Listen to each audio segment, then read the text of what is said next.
That Chinese balloon floated over the American heartland for days before it was shot down. But are concerns about it just so much hot air? And a year after Putin's invasion, does Ukraine deserve a blank check from the U.S.? And is there an end game? In other news, will Section 230 survive the Supreme Court? And what's wrong with this effort to rewrite and sanitize Roald Dahl's children's books? We will discuss these issues and more in today's episode of Independent Outlook. Hello, everyone. I'm Graham Walker, coming to you today from the Independent Institute in Oakland, California, right across the bay from San Francisco, where we try to bring you an independent take on the issues of the day, while keeping an eye in particular on the fate of liberty. As always, I'm joined by my esteemed colleague, Dr. Williamson Evers. Hello, Bill. Hello, Graham. Great to see you. Bill Evers is the director of the Independent Institute Center on Educational Excellence, and it's a pleasure to have him. But today we are also joined by our featured expert and colleague, Dr. Ivan Eland. Ivan is the director of our Center on Peace and Liberty, headquartered back in Washington, D.C. Hello, Ivan. Hi, Graham. Hi, Bill. Great to see you. And let me just draw everybody's attention to the fact that Ivan Eland is the author of several important books through Independent Institute. Recarving Rushmore Rates the President. Great read. More recently, and especially relevant to today's issues, War and the Rogue Presidency, which is Ivan's take on congressional power and presidential power in light of war making. So by all means, take a look at Ivan Eland's books. So gentlemen, let's talk about this crazy balloon. It was over the U.S. for, about 10 days, floating over, apparently, some of the most sensitive ICBM sites in Montana, and then eventually President Biden ordered that it be shot down in the waters off of South Carolina. It seems like a pretty big deal, or some people say it isn't. Ivan, what do you think about the balloon? Well, I think it is overblown, as we say. And the reason I say that is because, the Chinese have all sorts of ways of collecting intelligence, including overhead satellites, etc. And I'm not minimizing that it was an intelligence balloon. I think they're right about that. Just by the way, the array of that was under it looks like an intelligence balloon. But I suppose they're going to give us more information. But the real issue to me is why did they wait to shoot it down before it got here? Now, there could be a legitimate reason. Sometimes the intelligence community leaves stuff go when they do a cost-benefit analysis, and they say, well, they're not going to get that much, and let's see what they're taking, and let's monitor the telemetry on the balloon as it goes by. So that could have been a possibility, but it seems like they detected it way before it appeared over Montana when it was up by Alaska. And then it floated on its way down. And of course, one question is, did it float that way because the natural air currents would take it right over the ICBM silos? Or was it piloted to go in that direction? Well, it has some maneuverability. That's why they think it was intentional. And you're right, it's going over. And Montana has a lot of, strangely, you wouldn't think in cow pastures, but there are military facilities, very important ones. ICBM means intercontinental ballistic missile, and although ICBMs have been vulnerable for many decades now, they're still a part of the U.S. triad, which combines submarine launch, which is our fail-safe deterrent, with bomber, and then the ICBM. That's the strategic nuclear triad. So it is an important target. But I think what the current theory is they were trying to spy on Guam and Hawaii, and it kind of got off course a bit and went up to Alaska and then came down. But it's somewhat maneuverable, so one doesn't know if that's completely correct either. There could be disinformation on the part of our intelligence agencies for reasons that they have for doing that as well. So it's hard to say exactly what the story is. So, Ivan, what do you think of Ivan, what do you think of speculation that there might be divisions within China? Just as, obviously they're more authoritarian, they're quite dictatorial, but there can be divisions there. It could be that somebody in the military didn't like Blinken's attempt to make and the foreign minister of China's attempt to make some kind of détente or to reduce tensions, and sent this up, or didn't put a self-destruct thing into effect. Well, I think there could be divisions, but there also could be just incompetence on the part of military, because Xi, the leader of China, was actually on a charm offensive trying to better relations with the U.S. And of course, that kind of came tumbling down with the balloon, I think, because, it's sort of mock outrage, because frankly, all countries spy on all other countries, and they're very hardcore about doing it. People want to know what's going on in the world. And if there's a threat to them. And of course, China, like I said, spies many different types of espionage, electronic intelligence, signals intelligence, balloons, satellites, and we have all that stuff too. So, it's kind of mock horror when something like this happens, just as it was a mock horror in 1959 when U-2 Gary Powers was shot down on the part of Soviet Union. And so everybody knows everybody spies, but then they're always horrified when it's exposed. So I have another question. Do you think visibility over the United States, it was low enough that it loomed and regular people could see it, figured in the political salience of this? And what do you think of people who might suggest that Republicans came to power in the House saying they were going to cut budgets and that no budget was sacred, and possibly some people that wanted to make sure their programs, military-industrial complex type programs, were spared or maybe boosted, might have elevated this story?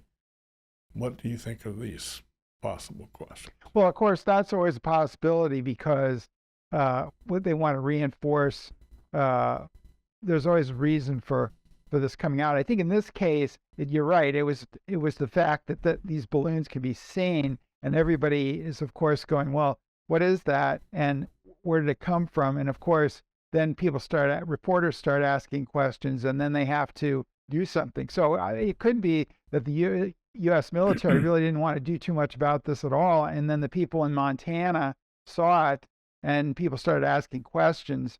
And I mean, that's a very plausible alternative, that they were just going to let it go, because we had balloons, Chinese balloons, the past 4 or 5 years have been going over the U.S. in one part or another. So I'm not sure that the intelligence community was really taking it all that seriously. As far as the military-industrial complex, I don't think they really need much of an additional help, because they're running at full speed to try to keep up with all the ammunition orders in Ukraine. And the threat really seems severe now, but probably shouldn't be. And I guess we'll probably get into that in a minute. But the threat that they're hyping is the threat of Ukraine and what it means for Taiwan and China in the East Asia. Regarding the balloon, though, it's been a while since they retrieved a lot of it from the Atlantic Ocean. If the U.S. Officials had learned that, in fact, it did contain, serious spy equipment, wouldn't they have made that known so as to better justify shooting it down?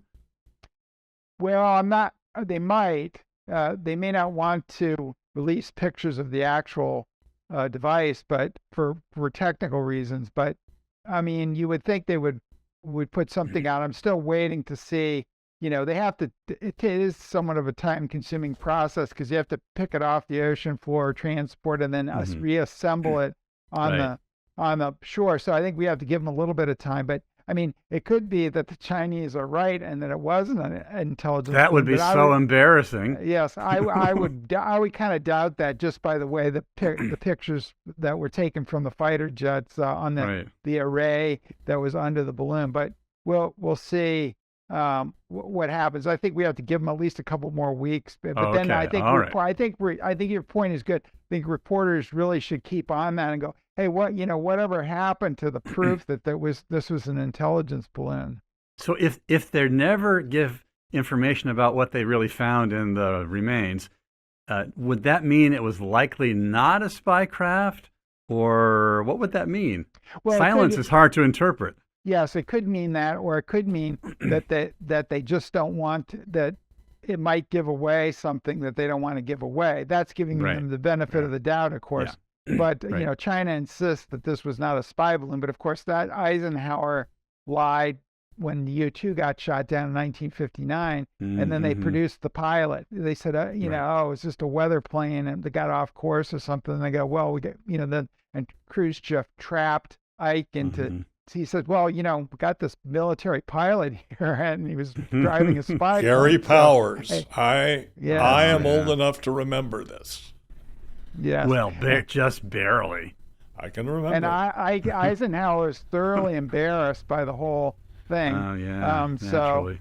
So these things happen, like I said, have happened before. And, if you remember, the Israelis knocked out one of our intelligence ships, Liberty, and pretended that it was an accident, but of course, and then we didn't admit that it was really an intelligence ship. It was just sitting off the coast during the Israeli coast during a Middle East war. So this stuff happens every once in a while that's embarrassing to everyone.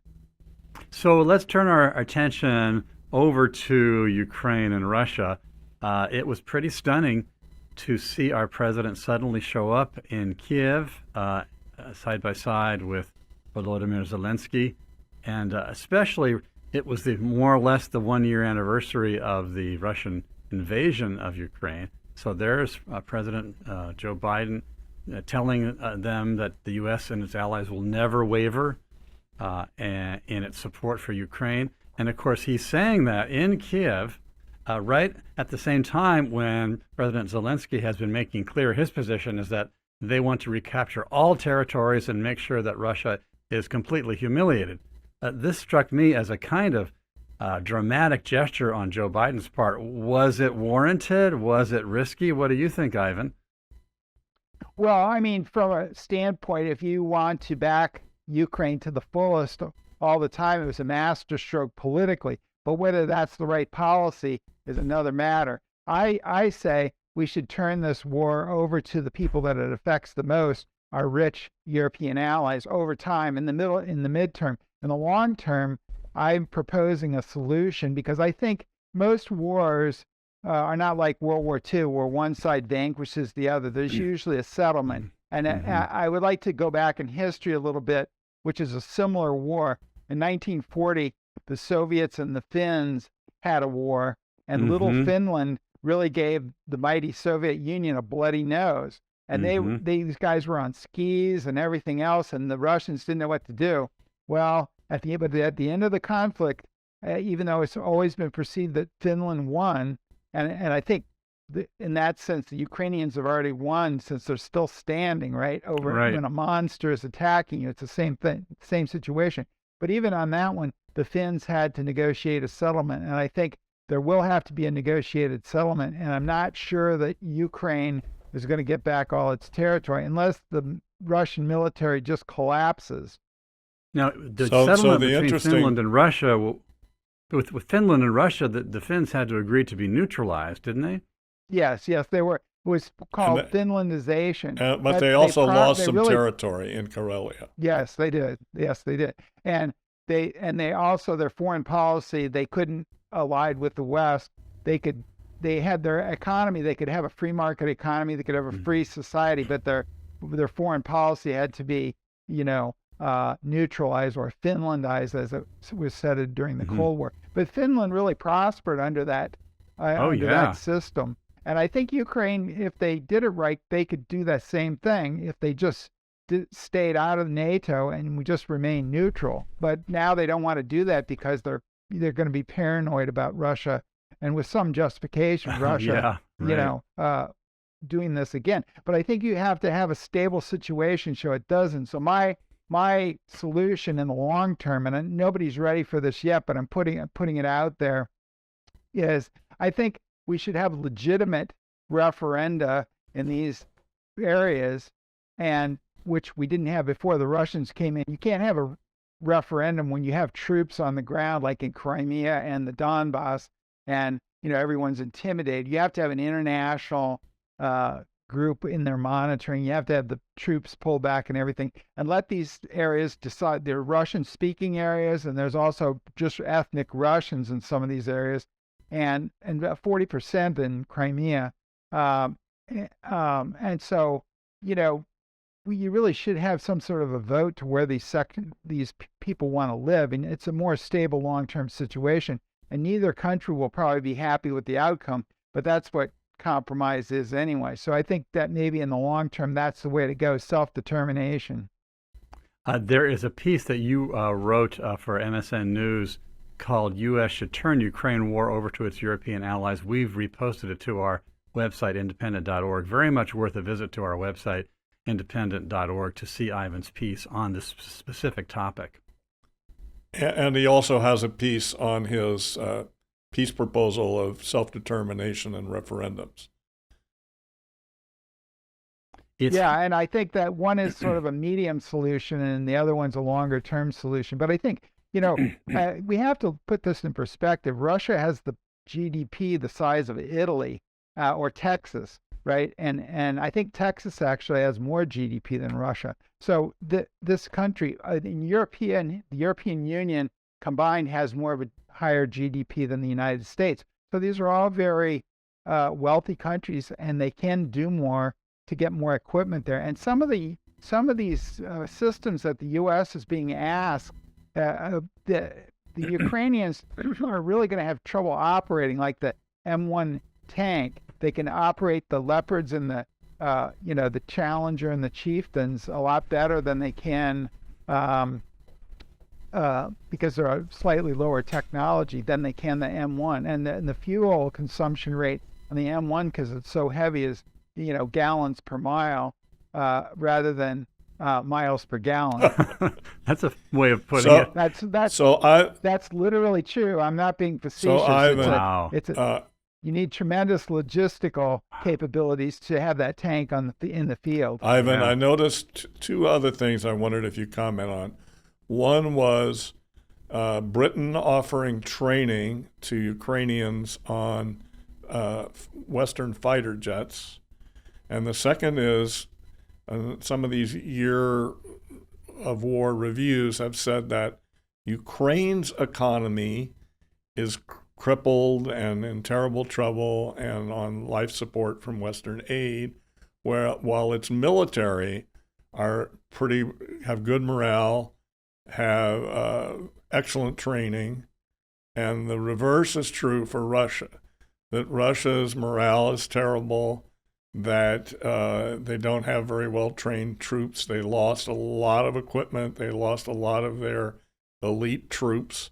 But their economy is surviving a lot better than people who expected the sanctions to cripple their economy. So I don't know. So the one is the question of training pilots. I mean, this is a little bit like putting the revolver on the wall at the beginning of a play. If you start training the pilots, then aren't you saying, I'm going to give you the planes to fly, or Poland's going to give you the planes to fly, or something like that? And then what do you think about the economies and troops? Yeah, I think I'll start with the economies.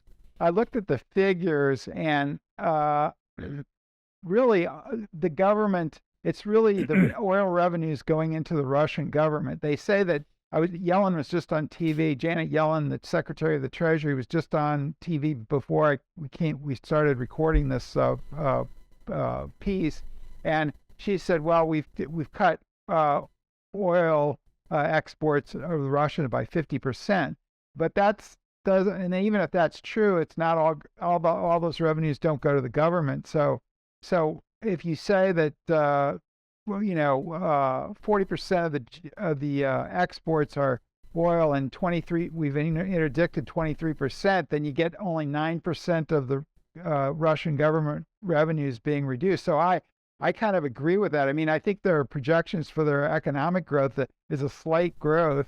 So their economy is not falling apart. Ukraine's economy would be falling apart since they're hitting, civilian infrastructure, and particularly in the eastern part, it's shambles basically. The western areas are much more untrammeled, you might say. So I think that's the economy. That's a good rendition of the economy. The sanctions. I did my PhD on the effects of economic sanctions, and they always overstate what's going to happen, because you've got Turkey, China, and the Stan countries, even Israel, not being on the Ukrainian side. So I think that there's a lot of help the Russians are getting. And also, they have something that people really want to buy, and that's they're discounting their oil. So that helps too. The oil supplies, because it's a world market, when you put sanctions on a country, the supplies just shift around. It's like, musical chairs, only everybody's got a chair, right? So, and certainly I think the Russian military is in trouble, and they have plenty of people of military age that they can recruit. The problem is their training pipeline is going to be constricted. They can only train so many people, and then they're just giving them basic training and throwing them in human waves to identify where the Ukrainian artillery is, so then they can use their own artillery to hit the Ukrainian artillery. I mean, that's just crazy. And wow. When you in modern warfare, the smaller force with high technology and high morale they can just keep slaughtering Russians. And eventually that's probably going to hurt Putin. It may take a while, but I think, Russia has as big a problem of staying the course as Ukraine does with Western aid. So, and the other question was, are they going to give them fighter jets? I would predict they probably will. The British, there's a little bit of alliance politics there, because I think the British are pressuring Biden through this training program to go ahead and give them Western aircraft. And Poland, of course, offered to do it early in the war. And Poland is probably the most bellicose of the anti-Putin countries.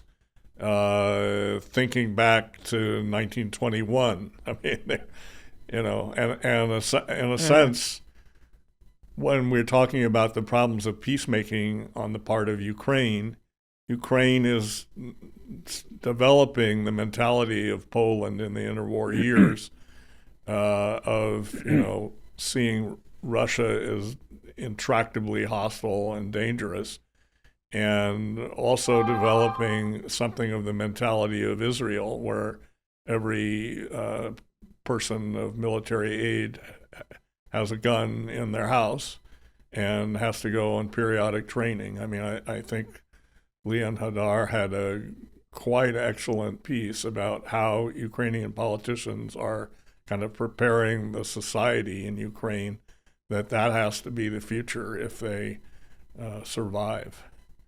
Mm-hmm. Yeah, and it's really hard to maintain a democracy when that happens, when you have that much military garrison mobilization. State problem.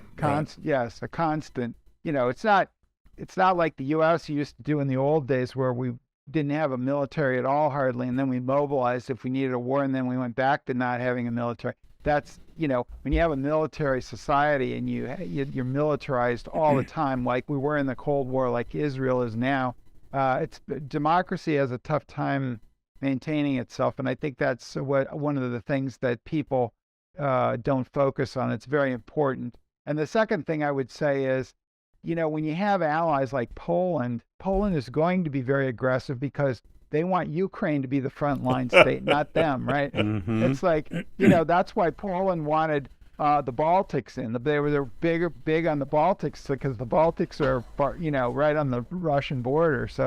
But you do with alliances, that one of the problems that nobody ever focuses on is your allies can get, when they have the big brother behind them protecting them, they get kind of sassy with the big countries like. And so I think Poland and if Ukraine were either got some sort of a security agreement or got into NATO, you would see that you'd have that problem. And I think the British are maybe getting a little ahead of themselves too. They want to show that they're the most anti-Russian of the European countries. So and of course there's domestic politics in Poland and in Britain that are figuring into this. As well as we, of course, see in the United States.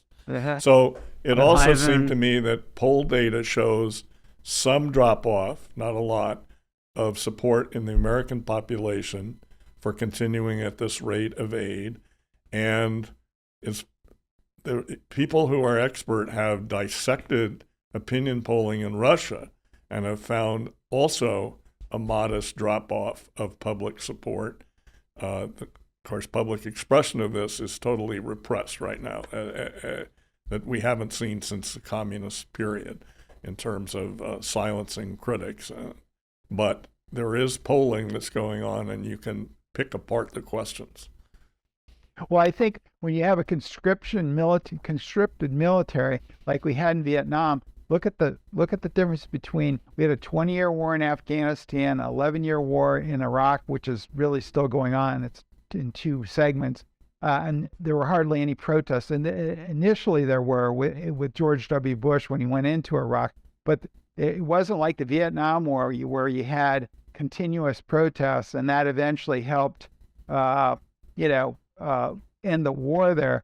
But Russia has a conscripted military, and if they take casualties, they're taking casualties. They've already lost what we did in Vietnam, probably. In the course of a year, what we did in the United States did in an 8-year period or whatever, or even longer. And so eventually Putin is going to feel some of that because people get really mad when their sons are drafted and they get killed and they're being used in cannon fodder. And of course, some of this leaks back to the public, even though Putin is trying to keep his levers on all the media and that sort of thing, clamp down media coverage. So when you have they're losing just great amounts of people, that's eventually, I think, going to affect Putin. It's going to take a while because he's a dictator, but it could happen. I also had one last point on Russia, and that is there were some small classical liberal political groups and figures, news media figures, cultural figures. They're just repressed, or they've fled to the West. It's a very, in a sense, it means even more so than in the past that if Putin stepped down or were forced out, the people that would come in would be more ultra-nationalistic than he. Well, that's a possibility, yes. But it's also a possibility that the people may be so ticked off that they, pull out of the war like they did in World War I. Right. So, we're that World War I was such a meat grinder. They were losing even more troops than now. And sometimes public opinion. I'm not saying in the long term Russia's going to have a democracy, but in the short term, you might see them pull back their forces and that sort of thing, like they did in World War I. Of course, World War I also gave us the Bolsheviks in the longer term there. So I was very struck by the pullback did not come under the czars. It did not come under the provisional government, which had very moderate libertarians in it. And it did not even come back in the early years of the Bolsheviks, where they had the Bolsheviks had campaigned on revolutionary defeatism when they weren't in power. But once they were in power, they started have what we later came to be called the Trotskyist position, which was, keep fighting and extend into the capitalist area. But they got so badly defeated that they sued for peace at Brest-Litovsk. So. What you're talking about in some ways is the effect of this war on Russia's own political culture. Right. It's pretty fascinating question because I think Bill's right. I don't think in the long term it's not it's not going to help it. Wars never help political cultures. They tend to centralize power no matter what kind of a political system you have. Right. What I'm talking about is if you want the Russians to disengage and go back home, they possibly could do that. You could also have some sort of a revolution or civil war in Russia. That's, now we're going way afield in prediction because it's very hard to predict, but nonetheless, I don't think the average Russian is going to be helped by this war as far as liberty goes. You might see a new regime saying, okay, this is a disaster, and Putin, we're criticizing him for doing this, so we're not going to, we're smart enough to pull out. But, they could... Kind of like de Gaulle leaving Algeria or something like that. But if they could also double down and say, well, Putin was just incompetent, and we need to... The Hawks could take over, and then... Yeah. But I think there's a limit to what the Russians can do here. This offensive that they've got going doesn't seem to be awesome or anything like that. They seem to be inching forward. And if that's all they can do, they've lost half their main battle tanks, their modern main battle tanks. They've got plenty of old ones sitting in the in the storehouses that they can bring out, but those are just going to probably get incinerated. And they've got problems with air defense, problems with their aircraft, you name it. They've got, and of course, their disaster and logistics and command is really bad. Ivan, I am really struck by your analogy with Finland. That's pretty fascinating because, in some ways, couldn't that comparison cut both ways? So obviously, the first implication of your analogy is that the Finns found a way to give up a little territory in return for neutralization. They kept their internal freedom, and they were, no longer such a threat to the Soviet Union, and everything worked out well. However, you fast forward the Finland situation, allowing the Finns some peace and a great deal of internal liberty and the development of free market and so forth. The Finns were, even more westernized after many decades than they were at the start. Couldn't it be, from the Russian perspective, that the Finland solution turned out to be worrisome because the Finns developed such a taste for Western liberty that they now want to join NATO? Right, in the long term, yes. So I maybe think that's true. The Russians could draw the wrong conclusion from the Finland example by saying, they could. But my use of the Finland example was to show that even if you win the war, and I think Ukraine won the war, life depends on expectations for people, for organizations, for countries, and the expectation was that it was going to be a 3-day jaunt into Kyiv by the Russians. And of course, here we are a year later. And so politically, Russia lost the war a long time ago. So it's not going to be necessarily a win for the Russians. Everyone says, well, if the Ukraine doesn't get back all its territory, the Russians will have gained something, and they'll be more likely to be aggressive in the future.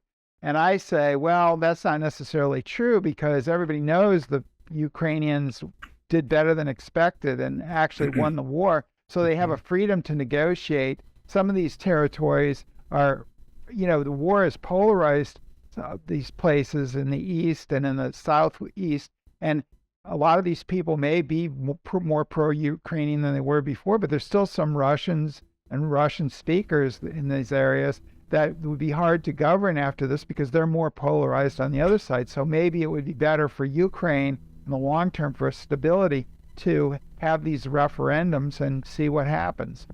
See where people want to go. Now, of course, there's also strategic military issues, and Crimea is the crown jewel. It's strategic because that's where Russia in its history has had a problem with warm water ports, and really the only one they have is Sevastopol on the Crimean Peninsula. But that also kind of guards the only coastline that Ukraine has in Odessa and other smaller ports there. So the Ukrainians don't want this is a sticking point. This will be a sticking point in any negotiation because the Ukrainians don't want the Russians Navy perched right on their ports because, of course, they could, stop ship traffic. And the Russians are desperate to keep this warm water port because they don't have another one like Vladivostok or the Kola Peninsula are all icebound a lot. So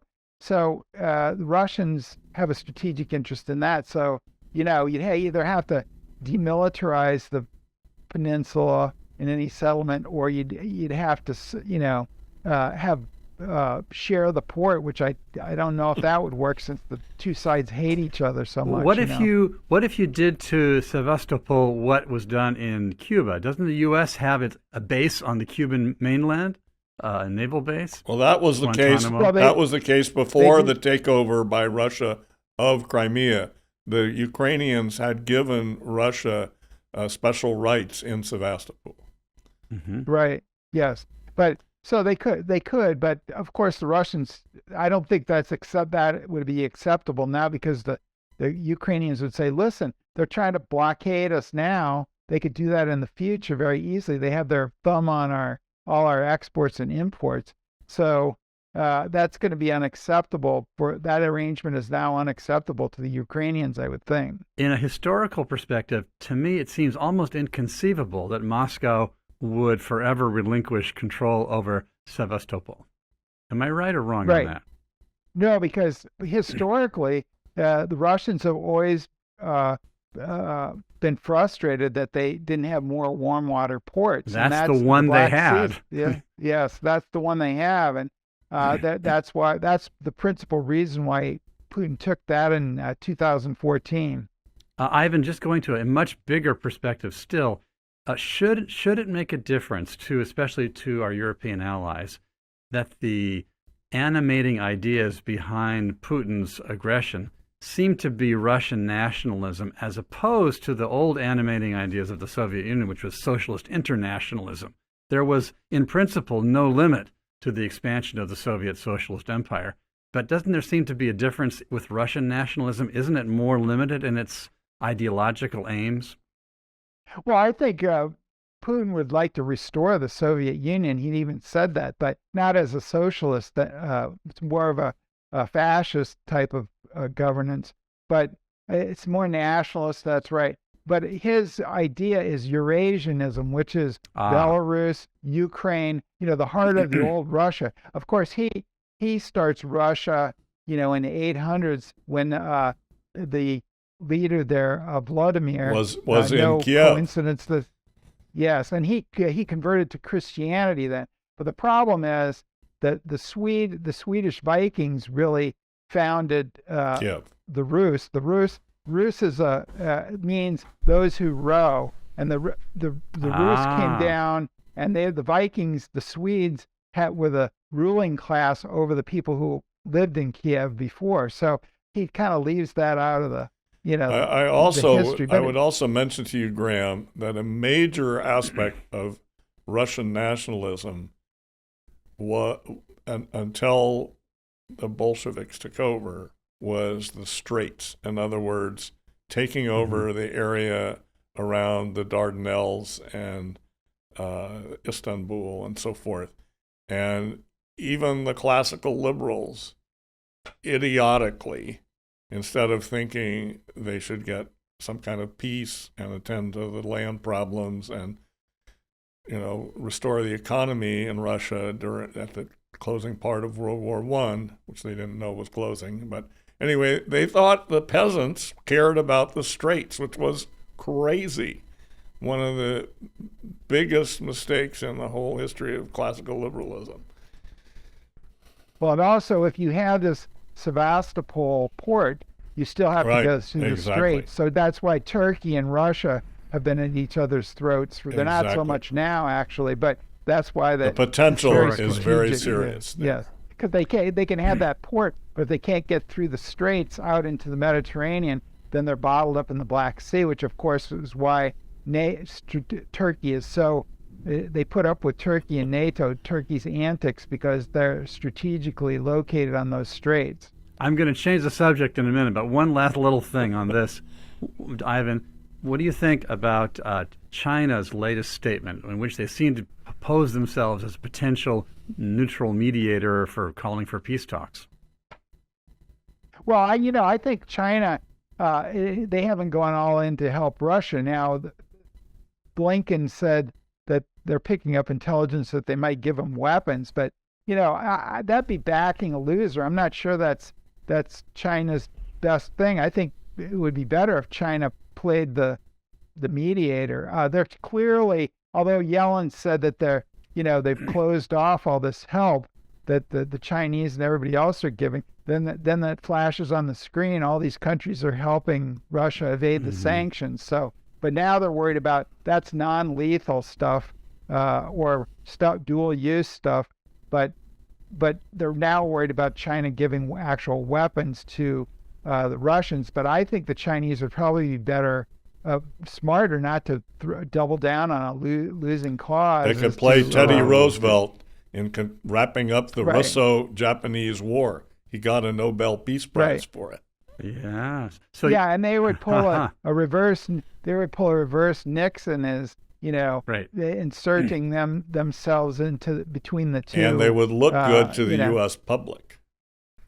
They would too. Yeah. Not that they deserve to necessarily, but they probably would. Okay.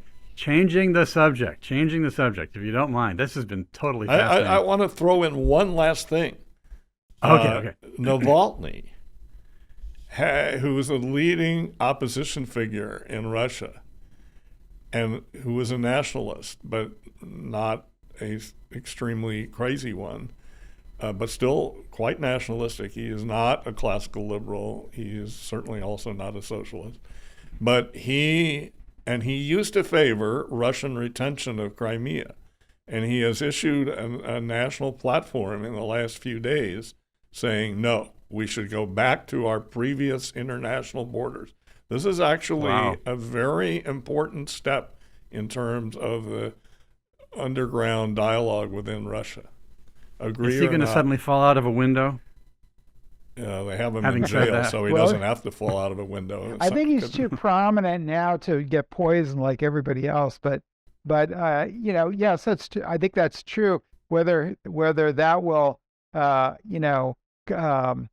convince the powers that be and the Russian military and intelligence services that Crimea is no longer strategic is another question. But yes, I think that's what he's doing is he's trying to drive a wedge in there and saying, listen, I'm a more reasonable nationalist than Putin is. So why don't you help me get back into power or get into power? I think there's one further thing we have to say something about, and that is nuclear weapons control, arms control treaties. Many people, obviously there are people who have like a fetish about these treaties. Many people think the most important thing is leaders in the different sides who see their interests clearly and see a pattern of restraint that can stop things from boiling over, and that the treaties are not that important. But symbols are important in politics, so I would be interested in Ivan's thinking on this. Me too. Well, I was glad to see that Biden and Putin at the beginning of the Biden administration really renewed this treaty for another, 5 years, because, if you stop to think about it in U.S. history, we've had very few existential threats. Maybe the British between the Revolution and 1812 of coming back, and the Soviet nuclear and now the Russian nuclear threat, and if China builds their forces up, there could be a threat. So we really need to keep our eye on the nuclear thing that's kind of gone into abeyance in the public mind, but these nuclear weapons are still out there. Now, the major problem with Putin, what Putin is trying to do there, I think, is say, well, I'm going to suspend this treaty, and if you want it back, you're going to have to give me something in the negotiations in this war at the end of the war. And I don't think they're going to buy that, because I think Russia's a poor country compared to China and the U.S., and if there's any sort of arms control, the Russians are going to lose, lose out. So I'm not sure the United States is going to take that. And China doesn't want any strategic limits because they want to build up. But these weapons are the only existential threat that we've faced in the modern world, and we do have to keep an eye on that. The main. I'll be quick here. The main. I think Putin is suspending it. He's not ending it. And it's inspections that are what are ceasing. Yes, that's the key thing. And there's going to be no inspection. That's because Jimmy Carter. I guess we're going to talk about him later, but he got the SALT II treaty. It was never ratified, but Reagan and the Soviets never violated it, right? Or they agreed to the limits. So that could happen. Putin made it clear that he's not going to build any more weapons because he doesn't have the money, especially running this war. So arms control is good for him actually, but he's trying to leverage it anyway. But it's the inspections that are not going to be done. I don't think there's going to be a breakout on either side of building more warheads. Thank you. That's super insightful, Ivan. I'm going to turn the page back to the U.S. domestic stuff. Before the Supreme Court, the two sides argued about these cases affecting Section 230 of the Communications Act. I was especially intrigued by this one case, which concerns the late Nohemi Gonzalez, who was shot in Paris in 2015, apparently by ISIS operatives. And his estate is suing Google because Google, through YouTube, was not only hosting ISIS-related materials, but also using its algorithm to promote and recommend it to other viewers of the material. And so their claim is being made against Google that they weren't acting just like a passive platform. Their algorithms were actually promoting this material, and therefore they should be liable for damages in the death of this Mr. Gonzalez. Bill, I know you have some thoughts on this. I'm kind of struck by the relative seriousness of the case against Google. Well, it certainly looks bad for Google. I think the problem is millions of people are posting all the time, and these platforms cannot monitor them all.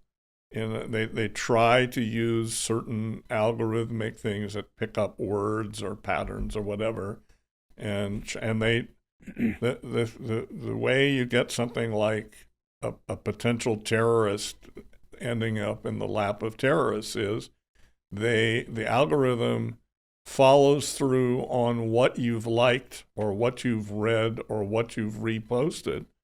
And so if you start, this would be true. Let's say you liked Independent Institute. Well, then you'd also get Cato and Heartland and whatever. You'd get other like things, somewhat like.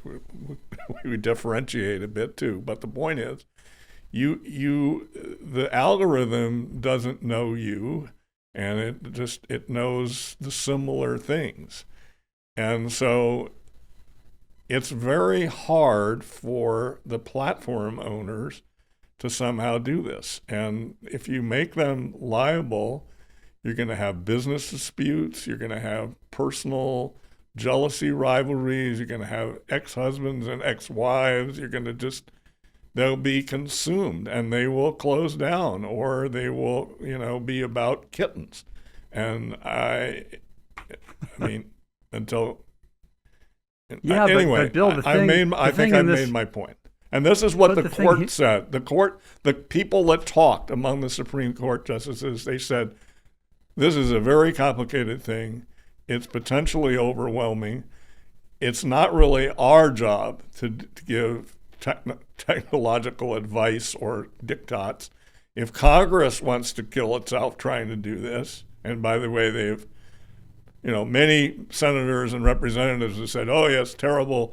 The liberals say, oh, too many conservative conspiracy theories are affecting the public. And the conservatives say, well, we're being downgraded by the algorithms. They're probably both right. The point is, it's not easy to write a statute that makes people happy, or makes all but 3% happy, or something like that. And so the court looks like they're going to punt on this.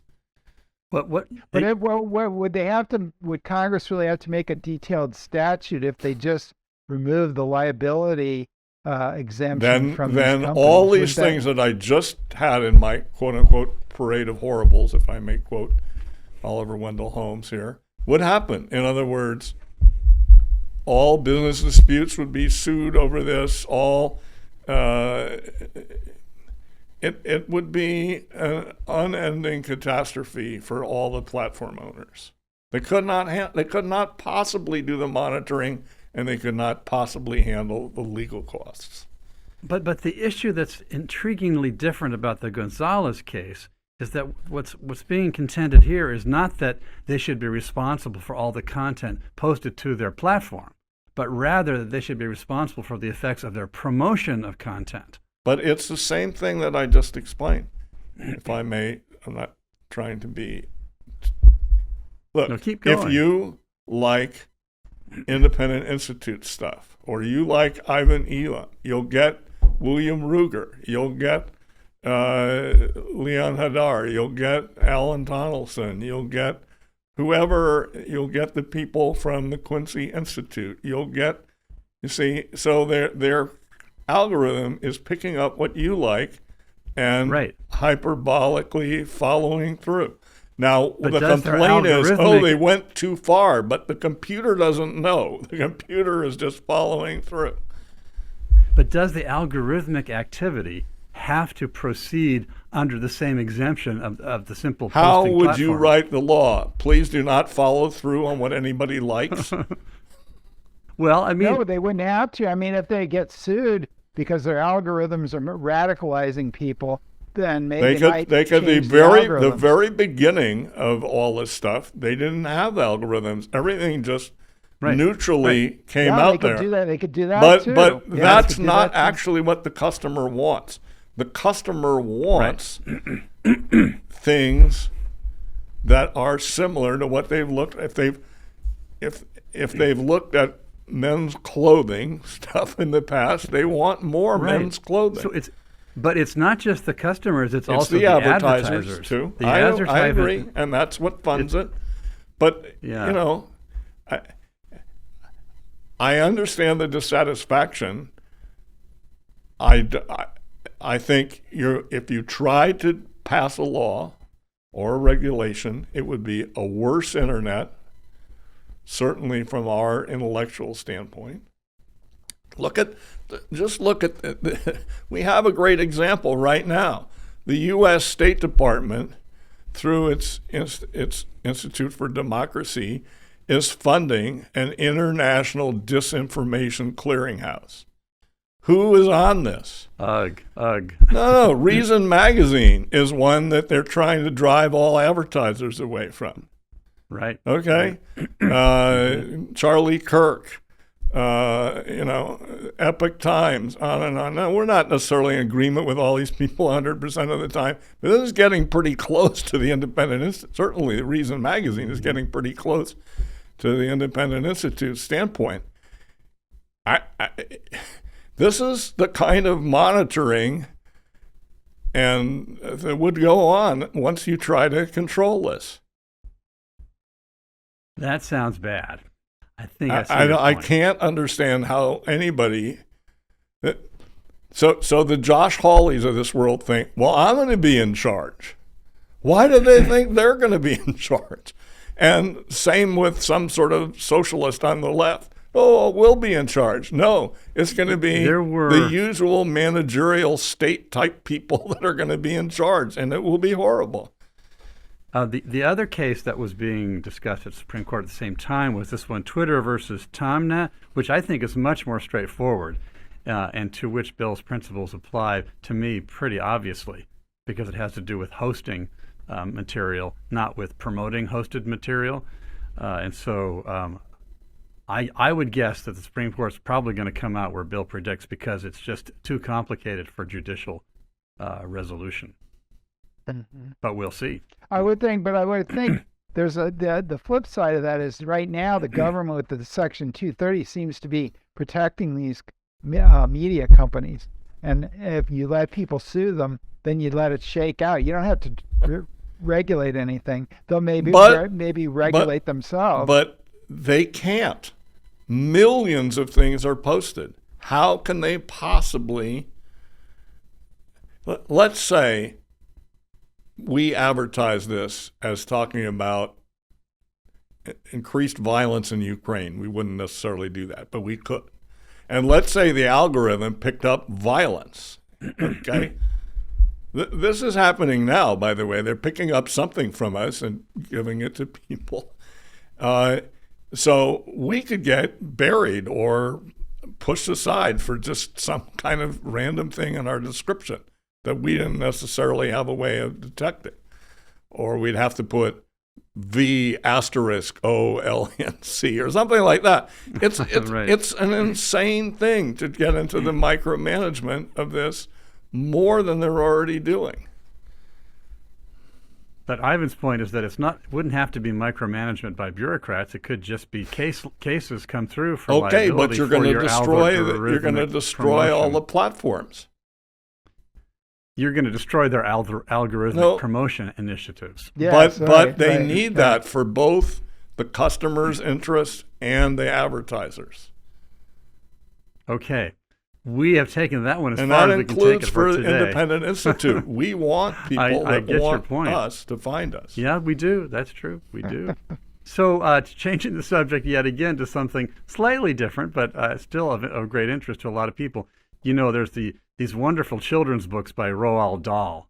We read some of them to our children when they were young. I didn't always like the Roald Dahl books. I thought they were a little grotesque sometimes. Right. But hey, they're certainly classics. And the publisher, who apparently still holds a copyright, Puffin UK, apparently decided they were going to put out new editions of these books that would sanitize them from using unpleasant words like adjectives like fat, for example.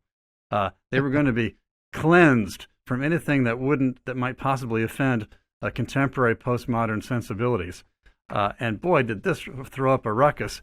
And apparently, I just read this morning, and maybe you guys saw this, that Queen Consort Camilla gave a speech recently in which she came out defending freedom of speech and the preservation of the integrity of published works, which led to Puffin backing down and saying that we're going to publish two versions of Dahl's books, the safe ones and the unsafe ones. And so the parents can choose the unsafe or the they're going to get the library market to buy the one that instead of saying fat says enormous. Right. Mm-hmm. Because fat is so terrible that enormous is better. There's an interesting weird thing that is happening in Vermont that also has to do with authors' rights in a weird way. So an artist painted a mural about slaves and abolitionists that were helping the slaves on the Underground Railroad.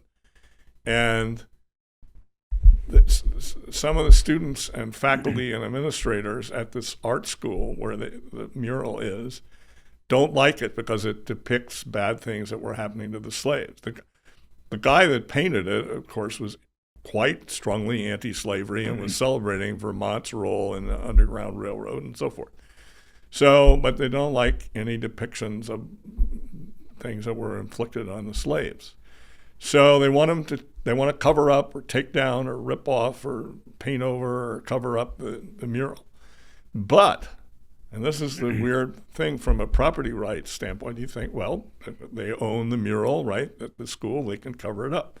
No, there's a federal law that says you can't dishonor the work of an artist by changing it in some way. So this is a little bit like editing the Roald Dahl things, except that's just public pressure that's preventing them from doing this. And in a sense, public pressure is trying to get the school to not, cover up the painting.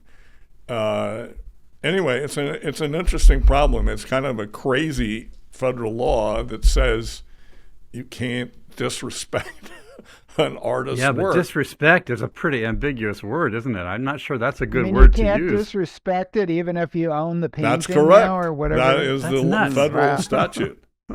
It was a huge article about this in the New York Times. Anyway. I mean, I could see the other example with the puffin is she's a royal, she's a royal official, so she's coercing the company to arguably put out two versions. She maybe even has minus authoritative power in the British political system. Right. She just has suasion. That's right. Official suasion. No, but she has she has definitely people pay attention to her, and obviously the publisher is scared of her. Right. Agreed. Well, I was impressed that she would come out in favor of free speech. And, I don't like a lot of stuff that I read in books, and I don't even like everything I read in children's books, but there's just something unhealthy about this idea. His characters. So, first of all, he personally was something of a wicked person. And some of the characters in his books are genuinely wicked. But it's kind of like Hilaire Belloc poems about, bad children and so forth. Kids get something out of it. Parents get something about it. Parents can talk to the kids about it. The kids can see wicked characters. It's kind of anti-wealthy people in some of it. But anyway, again, it gives you something to talk about. You don't have to accept the values of it. You can even read Oscar Wilde's horrible socialistic fairy tales and talk to your kids about them. You don't have to accept them. You can say, look, look at the dumb argument. Puffin has backed down, and that's just as well. It's but interesting. You can imagine. Yeah, but it's an instance of the impulse that we do see widely. I saw somebody say, well, don't forget, people have put out versions of King Lear with a happy ending. People have put out Goethe's Sorrows of Young Werther with a happy ending, which is really even more depressing than King Lear. I think those are in the public domain, so people can kind of. Yeah. But these are still under copyright. Probably illegally back in the day, but anyway. Well, that could be. But, you can imagine if this kind of thing were to continue growing, that is to say the sort of cleansing and correcting of previously published works, you can imagine at some future time, kids are going to have to sneak in to the secret section of the library and try and get their hands on the forbidden version. I'm kind of an expert on children's literature, and I have to tell you that the Hardy Boys and Nancy Drew have been rewritten. Oh, really? It's more like the vocabulary was made much easier. That's too bad too, actually. I wouldn't say it were politically denatured, but some of this, for example, in the Roald Dahl, for example, there's a passage where it says somebody has all these different unattractive features, including double-chinned, but their goodness shined through. And by taking out double-chinned, they've kind of taken away the point of the whole thing, that the person was quite physically unattractive, and yet their goodness shined through by not making them unattractive enough for the author's point. So they're really changing the story. Anyway, I think it's going to work out okay. Ivan, you had a comment I didn't want to miss. If you did. Oh, I don't know. I can't remember what it was. That's fine. I'm not an expert. I'm not an expert on children's literature. Okay, like Bill is. Bill is an expert on that. It makes me think of another parallel case. So church-going people, who go to churches that have hymnals. So hymnals have all sorts of old texts in them. You sing them. And I've noticed over in recent decades that many of the new editions of hymnals, they've gone through, like there used to be this great, it was a Christmas hymn, Good Christian Men Rejoice. It was about, the birth of Christ. So it's all the new versions are Good Christian Friends Rejoice, because you can't use the word men. Right. And you see it over and over again that the hymnal words have been changed. So new generations will never know that there was a time when they sang a hymn called Good Christian Men Rejoice. Or when the lyrics actually rhymed or whatever. That's true, too. So let's talk about something else now. Is this what you mentioned earlier, Bill? You told me that there was this disinformation tracker. Yeah. What's this controversy about? Can you bring us up to speed? Well, so somebody took it upon themselves to perform a service that they would get contract fees for, and they would ask for foundations and governments to help them fund it. And it was to pick out sites and streaming services and blogs and whatever that were filled with disinformation. Okay, and then they would advise advertisers not to advertise on these things. So, and they had got fairly prestigious people to be on their board of directors, including a rather a Harvard professor who specializes in this field and so forth. So, anyway, it turns out that I mentioned some of the people that they were targeting as saying, Reason Magazine is so it was particularly on things having to do with COVID-19 and Russia, and the supposed Russia-Trump connection, and things like that. So anyway, so they were going to, get advertisers to cancel or boycott, ostracize these people, which would, essentially prevent monetization of their posting. And so it's come unraveled because it's so obviously crazy to be, this is like Ben Shapiro, people that are rather mainstream conservatives and libertarians, as well as some that are a little more outre, but, it's not like the Nazi Party or something like that. It's people that are kind of regular conservatives or Trumpian conservatives or regular libertarians. And now it's come out. So the State Department Institute of Democracy has withdrawn. Harvard is pushing this woman professor off of their study institute on disinformation. Microsoft was also pouring money into this, has turned off the spigot. So it's kind of coming unraveled, and in a rather good way, in my opinion. It's not the case always that the establishment realizes that they're being highly unfair to conservatives and libertarians in an indefensible way, but it was pretty indefensible. So this is like a super version of the Southern Poverty Law Center, where they are always drawing up blacklists and being way over inclusive, or sometimes the Anti-Defamation League can get a bit over inclusive. So anyway, and seems to me the problem with this is that the State Department was involved. That's precisely. The private organizations from the left and the right are sniping each other. That's okay. Some people would call, well, they might be, corralling some of the accesses of both sides, but if the government was involved, determining what's disinformation, that would be a problem, I would think. It's certainly a problem for us as classical liberals to have that going on, and for obviously lots of other people, because that's why it's turned around. So we'll see. Clearly. I can't say it's gone bankrupt yet. So. Okay, so we got the sad news this week that former President Jimmy Carter has decided to enter into hospice care, which I'm afraid naturally typically means that a person is facing the end of his life. And this has led to a lot of retrospective consideration of the Jimmy Carter presidency and so forth. Obviously, those of us who were around in those days can't help but remember the campaign between Reagan and Carter, and the ways in which Jimmy Carter seemed to embody some regrettable weakness in the American posture, both internationally and in domestic matters.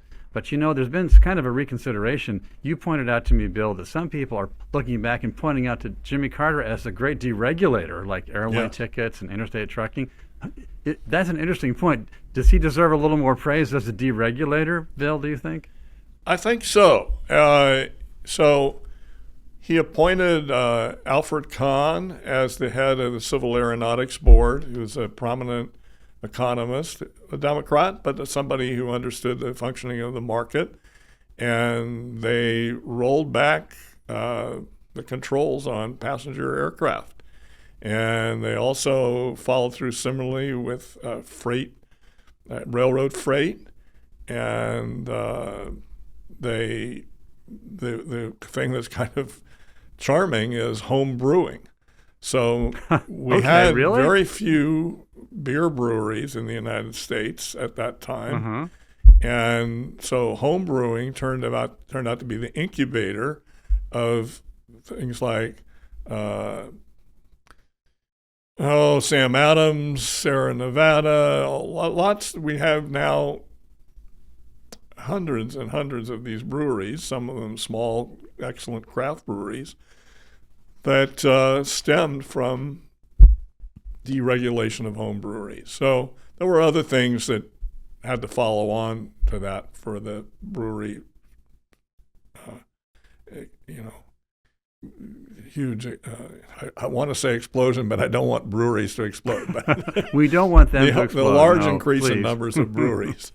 And anyway, I think he deserves a lot of credit for that. On the other hand, the supposed weakness of him in foreign policy, I think, is unfair. Let's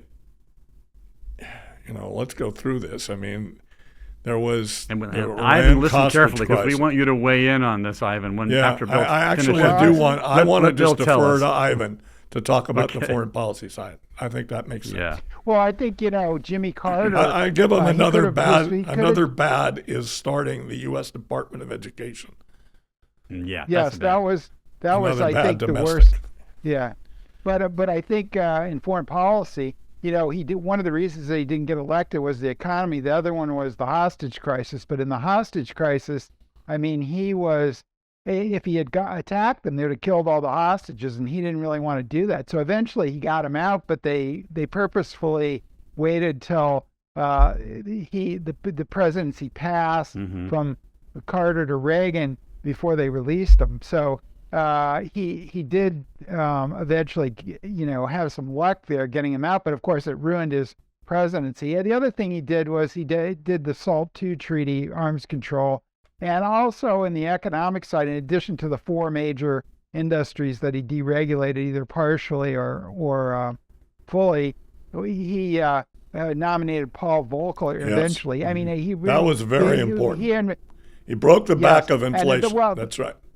Yes, yeah. Well, he didn't. He started off a little rocky with G. William Miller, but he was a disaster. Right. He didn't care about inflation at all. So then he kicked him over to Treasury and got Paul Volcker in there. And that was one of the reasons, at least, for the Reagan prosperity, I think. Yes, and of course the recession side of it happened to the very end of Carter and the beginning of Reagan. So it looked kind of ugly, and it helped Reagan get in. I would also say something, though. I think, Ivan, you should say something about the Pershing missiles and the reviving of spending and the Zbigniew Brzezinski and that was crescent of crisis and actually Carter did a bad thing with the Carter doctrine. So, the Carter doctrine for the Middle Carter East. Doctrine. So it says the Carter doctrine was that we would defend oil in the Middle East, Persian Gulf, especially. The Persian Gulf. And I wrote a book, No War for Oil, for the Institute, where I say that you don't really need to do that because the oil, there's a worldwide market, and if you take oil off the market, the price goes up. If you put oil on the market, the price goes down. And if there's a war, a lot of times during the Iraq-Iran war, which was the biggest threat to the oil in the Persian Gulf, because both parties were Persian Gulf countries, they stayed away from closing the Strait of Hormuz, which is a key oil transport route. They tried to hit each other's oil derricks and that sort of thing. And the U.S. tried to reflag tankers in the early 80s, early 80s. But there was they even traded oil through the war, and so it really kind of proved that oil flows and the producers that are not involved in the war, they increase production because the prices increase, and then the price goes back down, right? And so this idea that we needed to defend the oil by the Carter Doctrine really skewed U.S. foreign policy. Unfortunately, Reagan picked that up and went big with it because Carter had created this rapid deployment force, and then but there really wasn't anything to it. They had the doctrine, and it's kind of like the Monroe Doctrine when it started out. There really wasn't much to it. And then Reagan came along and created the Central Command and all that kind of stuff, and away we went with all the Iraq wars and that kind of thing. Well, so looking back, I mean, there are things that we can certainly regret about the Carter years, Department of Education, the Carter Doctrine, but there are other things that were worth giving him more credit than I realized at the time. Regardless, I'm sure we all wish the best for him and Rosalind during this season of his life. And with that, I think we're ready to say goodbye.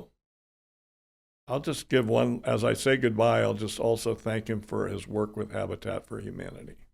Yeah, for sure. Right. So yes, I think he was a better president than most people give him credit for. Right. That's what I'm realizing. Overall. Yeah. Okay. That said, we are grateful for our friends who are joining us for this conversation. I'm especially grateful to Ivan Eland for joining us with his international expertise, and Bill for his all-around wisdom. Even where I disagree with you, Bill, you're pretty darn wise. Thank you. Thank you, friends. We'll see you next time on Independent Outlook. Take care, everybody.